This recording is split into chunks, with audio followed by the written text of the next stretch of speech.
The sky above the western edge of Moscow was still bruised with the last colors of night, a deep purple stitched with the faintest silver of an approaching dawn. The cold air hummed with a tension that nobody could yet name. Inside the command bunker beneath the Kremlin, a tired colonel reviewed radar logs with half-closed eyes, unaware that the next 7 minutes would alter his career, his country, and the war forever. It began as a glitch. At least that's what the colonel thought when a cluster of static flickered across the early warning radar screens. Russian radar arrays were among the most advanced in the world, but even they sometimes sputtered when the temperature dropped suddenly, or when the city's dense radio towers interfered with military frequencies.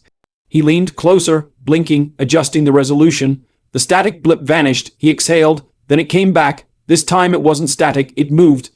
Smoothly, deliberately, slicing across the radar sweep like a shadow with intent. The colonel felt his throat tighten. He tapped the screen twice, recalibrating the frequency. The blip kept coming, now splitting into 3 distinct signatures, faint but unmistakably airborne and fast. He stared. Aircraft, but what kind? He checked the logs. No scheduled Russian flights, no test sorties, no returning patrols. He swallowed. Identify. He whispered to no one. The radar did not comply. Over the next minute, 3 more operators gathered behind him, watching the silent approach. The signatures were irregular, far too faint to be conventional fighters, yet too solid to be drones, and they were headed straight for Moscow. Altitude? The colonel asked. Low? An operator said. Very low. Tree level. Speed? Approaching Mach 1. Impossible, the colonel muttered. Anything flying that fast and that low should have been clearly visible.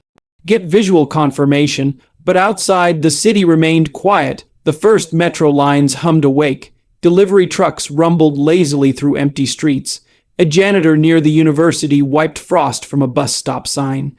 No one looked up. No one heard the whisper of engines slicing through the dark. 50 kilometers from the city center, 3 Ukrainian MiG-29 skimmed over the outskirts like predatory birds hugging the ground. These weren't ordinary fighters. The aircraft had been stripped, rebuilt, reskinned with experimental radar. Absorbent material Ukraine had developed in secret with Western engineers.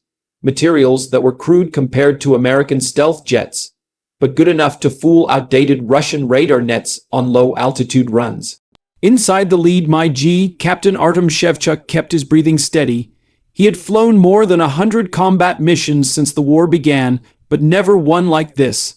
Moscow was the beating heart of enemy power, the one place Ukraine had never dared to strike directly. This mission wasn't a bombing run, it wasn't an assassination attempt, it wasn't even meant to be openly hostile, it was meant to send a message, and everyone involved knew it might get them killed. Altitude holding, came the voice of Lieutenant Rudenko from the 2nd MiG. Speed stable, radar sweep still clean, copy, Artem replied, maintain formation, 30 seconds to waypoint. The horizon glowed faintly now, the new sun brushing the tops of distant buildings with the color of copper. As Moscow came into view, Artem felt the weight of history pressing on him. His hands tightened on the controls. For a moment, he could hear his father's voice, the old Air Force veteran who'd told him, back when the war first erupted, that someday the world would know what Ukrainian pilots were capable of. Artem wondered if his father would ever know what he was seeing this morning. Inside the Kremlin bunker, the colonel finally snapped out of his paralysis. Scramble fighters, he barked. Now, alert all surfaced. Wear batteries, this is not an exercise. Alarms erupted across the command complex. But the blips were already too close. A burst of encrypted chatter filled Artem's headset. Ground radar was shifting. Russian air defenses were waking up. Time's up, he muttered. Execute phase 2. The MiGs split formation with surgical precision. Artem rose a few hundred meters, enough to see the full sprawl of Moscow beneath him. Its palaces, its wide avenues, the slow morning traffic. His heart thudded with a weight he tried to ignore. Their objective lay at the center of it all. A symbolic pass over Red Square, not a strike, not an attack, a warning. He pushed his throttle. The MiG's engines roared just loud enough for the first residents below to hear something unusual, something that did not belong to the usual morning soundscape. People looked up, they froze, some pointed. A blue-gray fighter streaked across Moscow's skyline, sunlight glinting off its canopy. For a split second the city stood still, then everything exploded, sirens. Panic, screams, security forces pouring out of barracks. The Kremlin's anti-air batteries spun into position, awoken with deadly speed, but the MiGs were already darting between buildings, too fast, too low, too unpredictable. Artem, SAM lock on me evading. Rudenko cried over the radio. A missile whooshed skyward from a rooftop battery, leaving a trail of smoke as it hunted for heat. Rudenko's MiG swerved, dipping between two skyscrapers. The missile corrected, then lost track, slamming harmlessly into an empty parking lot in a burst of flame.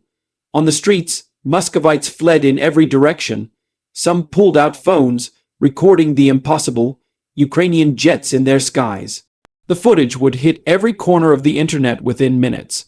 Artem banked hard, his jet slicing past the golden domes of a cathedral. He wasn't here to kill civilians. He wasn't here to cause chaos.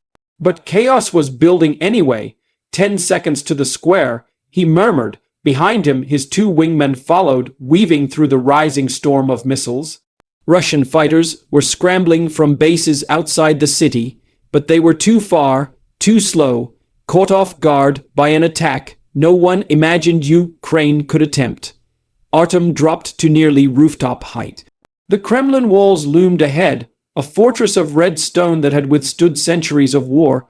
Today it was powerless. He flicked a switch. The MiG's belly compartment opened, releasing a cluster of objects. They fluttered downward. Not bombs, but thousands of bright yellow leaflets whipped instantly into a swirling cloud by the wind. Each leaflet carried a message in bold black Ukrainian. This war ends when you stop it. Our skies can reach yours. Choose peace. They reigned over the Kremlin, over the square, over the crowds in astonishment and terror. Cameras captured everything. Objective complete. Artem said, all units egress, south corridor, but the Russians were ready now. 3 new surfaced, where missiles launched in unison, streaking toward the escaping fighters. Artem's cockpit lit up with warning lights. Brake hard left. He shouted. The sky twisted. A missile screamed past him, close enough to rock his plane with its shockwave. Another missile veered toward the youngest pilot, Lieutenant Melnik, flying the third MiG. He was only 23, barely older than the war itself. His voice cracked as he yelled, I can't shake it. The missile struck. A fireball erupted behind Artem. The shock hit him like a punch. He craned his neck but saw only falling debris spiraling toward the Moscow River. Rudenko cursed, voice choked. Melnik is gone. Damn it. He's gone. Artem gritted his teeth. There was no time to mourn. Stay focused. We knew the risk. But inside, something broke. Russian fighters finally appeared on the horizon. Suck. Su-35s bristling with missiles and rage. Their pilots had been awakened abruptly, humiliated by the mere idea that enemy fighters had slipped through their defenses. Now they were out for blood. 2 Su-35s locking on us. Rudenko warned they're gaining. Artem scanned the terrain. The outbound corridor had become too dangerous. The Russians were sealing the airspace faster than expected. We go lower, he said. Artem, that's insane. Lower. He pushed the MiG downward, almost scraping rooftops, darting between high rises as if threading a needle. Rudenko followed. The Su-35s hesitated.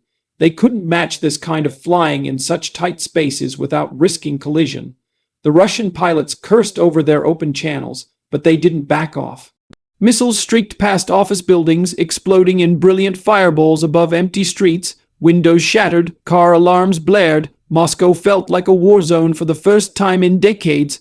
Artem burst into open sky briefly as he crossed the river. The Su-35s locked onto him instantly. He jinked right.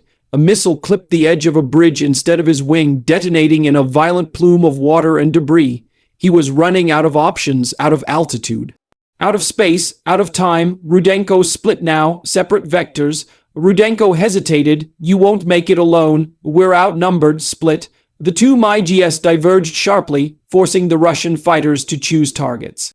1 Su-35 chased Rudenko, the other banked after Artem. Artem checked his fuel, his systems, his remaining countermeasures. Not enough of anything. The Su-35 behind him was faster, newer, deadlier. Its pilot was shouting angrily in Russian, audible through the intercepted comms. You won't leave Moscow alive. The Russian snarled. Artem said nothing. He dove toward a line of warehouses, skimming their rooftops so tightly that metal ventilation ducts blurred past his wingtip. The Su-35 followed. For 15 breathless seconds, Moscow witnessed one of the most reckless dogfights in modern history. Two jets streaking at breakneck speed through industrial districts, engines screaming, missiles firing, explosions lighting the cold morning air. Artem popped flares, a missile veered away confused, another locked on.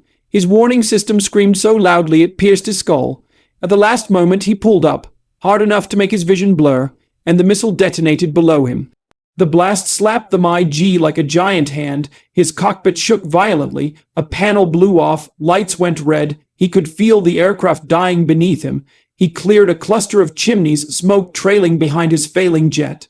The Su-35 lined up for the kill. Artem's breath slowed. He thought of his father again, his mother, the pilots he'd lost, the country he refused to surrender. He made his decision instantly. He turned back toward the Su-35.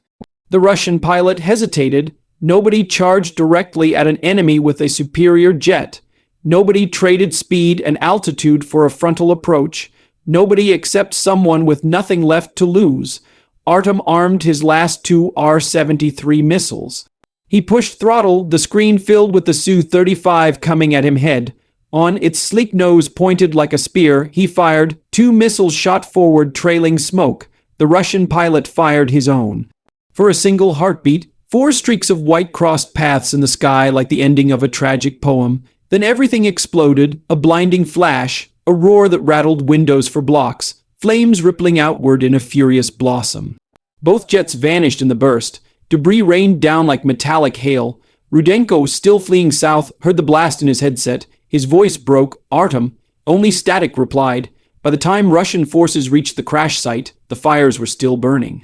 There was no salvageable wreckage, no survivors, just blackened shards of technology neither side wanted the world to see, but the world was already watching. Within 30 minutes, footage of Ukrainian fighters screaming over Moscow was going viral. News outlets scrambled, governments demanded answers, Russia declared a state of emergency, Ukraine issued a brief statement acknowledging an operation demonstrating defensive reach. Analysts were stunned. Military experts debated the implications for days. Social media exploded with theories, admiration, anger, fear. But in Ukraine, in a small town west of Kiev, a mother sat silently with a folded flag in her lap. She had seen the footage. She knew her son's plane when she saw it. Across the border, in a cramped barracks outside Moscow, a young Russian pilot stared at the ceiling all night, replaying the duel he hadn't reached in time. He wondered why the Ukrainian pilot had turned back instead of running. He wondered how courage worked, why some men carried more of it than others. History would spend years arguing over what the mission achieved. Some called it reckless, others called it genius, some said it nearly sparked a wider war, others said it prevented one by proving that escalation had limits neither side wanted to test. But one thing was undeniable. At dawn on that cold morning, 3 Ukrainian MiGs slipped into the heart of Moscow and left the world shocked, breathless, and forever changed. And above the city, long after the fires went out, the leaflets still drifted in the breeze, bright yellow against the gray winter sky, carrying a message that no missile could erase. This war ends when you stop it. Our skies can reach yours. Choose peace.